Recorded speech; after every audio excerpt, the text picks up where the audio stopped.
మీ వయసు 40 ఇయర్స్ నుండి 50లోకి వచ్చినప్పుడు మీరు ఇన్వెస్ట్మెంట్ ఎలా నిర్ణయాలు తీసుకోవాలి మ్యూచువల్ ఫండ్లా అనేది మాట్లాడుకున్నట్టంటే ఫస్ట్ మీరు ఇన్వెస్ట్మెంట్ అనేది గోల్ ఓరియంటెడ్గా ఇన్వెస్ట్మెంట్ చేయండి.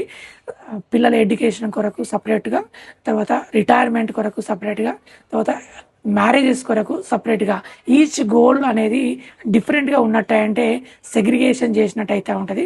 తర్వాత పోర్ట్ఫోలియో రీబ్యాలెన్సింగ్ అనేది చాలా చాలా ఇంపార్టెంట్.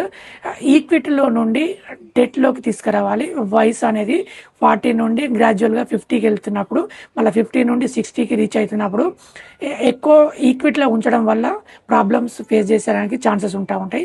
సో ఇదొకటి. తర్వాత మీరు ఈక్విటీలో ఎంత పర్సంటేజ్ ఉండాలంటే 50 నుండి 60% ఉంచాలి. తర్వాత డెట్లో ఎంత ఉంచాలంటే 30 నుండి 40%, లిక్విడ్లో 10%. ఈ రకంగా పోర్ట్ఫోలియోని రీబ్యాలెన్సింగ్ చేసినప్పుడు మనం రిస్క్ అనేది బ్యాలెన్సింగ్ చేస్తూ ఉంటాం, రిస్క్ని అబ్జర్వ్ చేస్తూ ఉంటాం. సో ఈ స్టెప్స్ తీసుకోవాలి. అలాగే మనం ఏదైతే ఇంతకుముందు మాట్లాడుకున్నామో మీరు మన లైఫ్ ఇన్సూరెన్స్ తర్వాత టర్మ్ ఇన్సూరెన్స్ తీసుకోండి. ఎందుకంటే మీ మ్యూచువల్ ఫండ్ అనేది ఇన్వెస్ట్మెంట్ అనేది మధ్యలో గ్యాప్ అంటే బ్రేక్ కాకుండా ఉండడానికి ఒక మన ఇన్సూరెన్స్ అనేది ఉన్నట్టంటే మన ఫ్యామిలీకి ప్రొటెక్షన్ అనేది ఉంటుంది. ఆ తర్వాత ఎమర్జెన్సీ ఫండ్ని క్రియేట్ చేసుకోండి, very very important.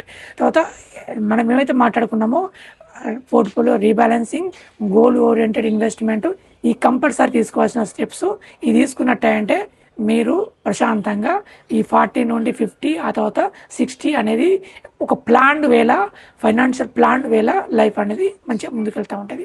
Thank you so much.